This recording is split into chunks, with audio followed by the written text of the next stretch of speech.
Kausapin natin na isang ICC accredited lawyer at chairperson mula sa Center for International Law on Zoom, si Attorney Joel Butuyan ating mga kasama. Attorney Joel, good morning po. Peter at Rica sa programang Balita Patan.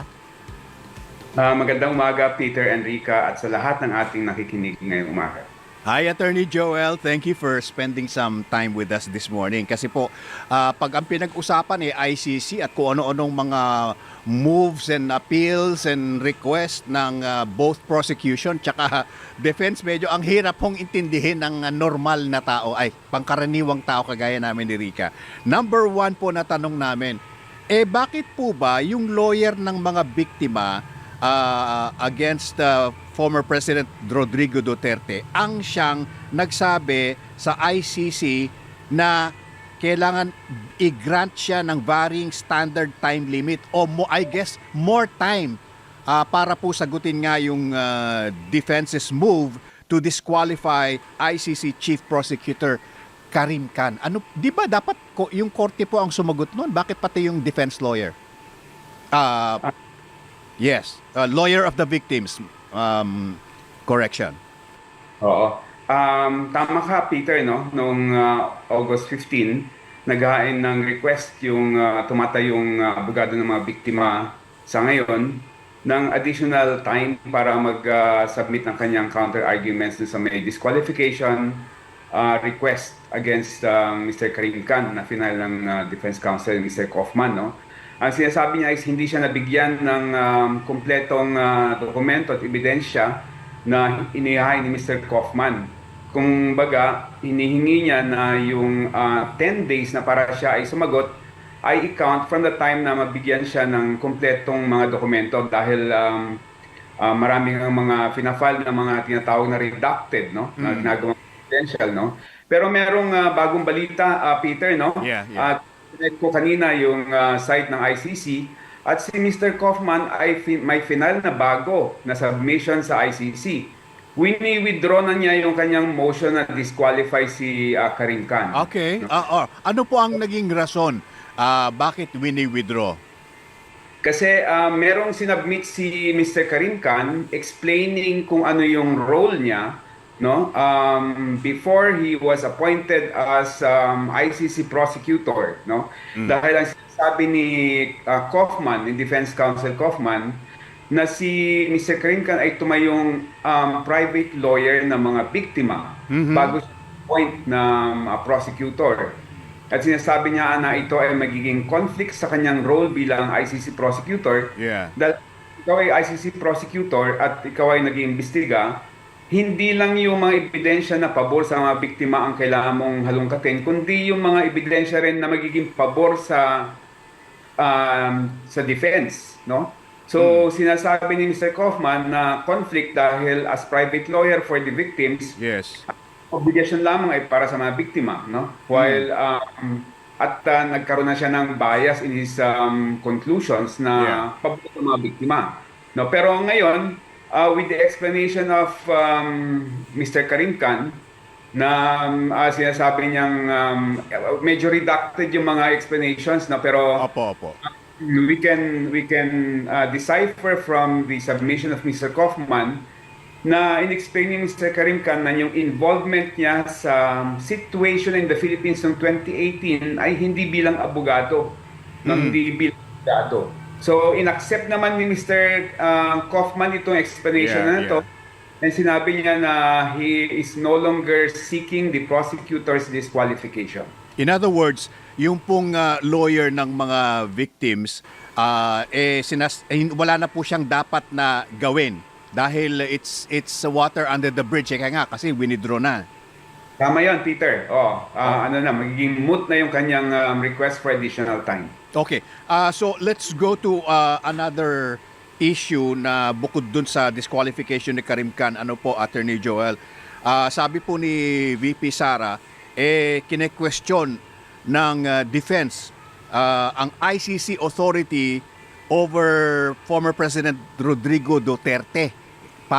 Gusto nilang i-dismiss yung kaso precisely because yung motion na ito nagsasabi na it was made over a year or the investigation was made over a year. Can you explain that to us, please, Attorney Joel? Alam mo, hindi ko nga maintindihan yung defense, no? Kasi naghain na ng motion to dismiss si Mr. Kaufman, particularly on that ground, no? Tapos sumagot na rin yung prosecutor at yung Victims Council na tumatayo ngayon, yung OPCV, no? Pero pagkatapos na sumagot yung prosecutor and defense, yung Victims Council, parang sinususpend, gustong isuspend ni Mr. Kaufman yung ruling ng ICC sa issue na yan. No, sinasabi niyang teka muna, no? Wag muna kayong mag-rule diyan sa may issue na yan, no? Dahil sa ganito ganyan na redacted naman, hindi public yung kanyang rason kung bakit niya pinapasuspend yung ruling on jurisdiction ng ICC. Attorney, ito po bang argument na ito ng kampo nila VP Sara is the same argument na pinag-aawayan natin dito sa Pilipinas na wala namang authority ang ICC over former President Rodrigo Duterte? Yun ang kanilang inihain sa Supreme Court, Rika, no? Sinasabi nila na invalid yung arrest ni Mr. Duterte dahil hindi dumaan sa local court, no? At isa rin ito sa mga i-invoke nila, in addition to the fact na sinasabi nila na wala nang jurisdiction yung ICC over the former president dahil na hindi na tayo miyembro ng ICC. Opo. So paano po ang magiging ano po ang mangyayari doon? Hihintayin pa po ba natin ang sasabihin ng Korte Suprema dito kung pareho din naman po nilang nilatag ang same argument doon sa The Hague? Hindi ko ma-imagine na magro-rule ang Korte Suprema natin sa issue na to, no? Kasi moot and academic na yan para sa atin dito sa Pilipinas dahil si Mr. Duterte ay nasa The Hague na, no? Hindi po pwedeng manduhan ng Korte Suprema natin ng ICC na hoy, balik nyo dito yan, no? Illegal yung arrest, no? The issue of whether or not the arrest of Mr. Duterte is valid, whether or not it's valid or illegal, is for the ICC to decide on. It's not for the Supreme Court to decide on. Dahil unang-una, pursuant to an ICC warrant yung pag-aresto sa kanya, and yung pagbiya kay Mr. Duterte ay nasa ICC na. Okay. If you will please comment, Attorney Joel, dito sa sinabi ni VP Sara na without a clear investigative time frame, an accused could be subjected to inquiries indefinitely. So, ibig sabihin, mukhang lumalabas, walang time frame indicated para imbestigahan ang isang suspect or isang tao na di umano ay may kinalaman sa crimes against humanity. Is that true? Alam mo, Peter, no, ang batas na sinusunod sa investigation sa ICC ay yung tinatawag na Rome Statute. At wala hong na-violate sa provisions ng Rome Statute sa investigation na ginawa ng ICC prosecutor, no? Walang nakalagay na time frame doon at nagkaroon ng sufficient time for the ICC prosecutor to conduct its investigation before it applied for a warrant of arrest. In fact, kung maalala nyo, si Senator Bato de la Rosa, sinabi niya na nakatanggap nga siya ng notice from the ICC para mag-explain pero hindi niya sinagot at binaliwala niya. No? So, makikita natin na talagang yung ICC nag-imbestiga hindi lamang sa mga biktima kundi pati sa mga kagaya ni Senator Bato de la Rosa. Okay. Let's talk about laging pinag-uusapan ito sa social media na, magprepara na kayo, maaaring magkaroon ng interim release decision ng ICC para palayain pansamantala at least si dating Pangulong Duterte. Meron na po bang desisyon dito do sa interim release request ng defense? Alam mo, Peter, yun pang isa nakakatawa, no? Dahil pati yung issue na yan, naghain si Mr. Kaufman request for interim release. Sumagot na ang prosecution, sumagot na ang victims counsel, tapos biglang teka-teka na naman, no? Nagfala naman ng request si Mr. Kaufman na isuspend yung pagdesisyon ng ICC sa issue na yan, no? So talagang medyo paulit-ulit na magpo-file, tapos pag sumagot, teka-teka, no? Atrasabante. Oo. Sila rin yung nagkukos ng delay. Sila rin yung dapat ma-decision na yan, pero sila yung nagpapasuspend ng ruling ng ICC. Balikan ko lang po yung pinag-usapan ninyo kanina, sir, no? Yung time frame na hindi nga daw po malinaw ayon sa Vice Presidente. Isa din po ba sa sinasabi nila dito, maaring isa din po ba sa sinasabi nila, ay yung pwedeng imbestigahan yung panahon na mayor si former President Duterte ng Davao? Kasama yon sa inimbestigahan nila. In fact, kasama yung mga pinatay noong 2011 to 2016, no? Sa liliti sa magiging ebidensya laban kay former President Duterte. So kasama talaga yun sa simula pa, talagang sinabi na yung scope ng investigation is during the mayoralty period of Rodrigo Duterte from 2011 to 2016, and during his presidential period from 2016 to 2019 when our withdrawal from the ICC became effective.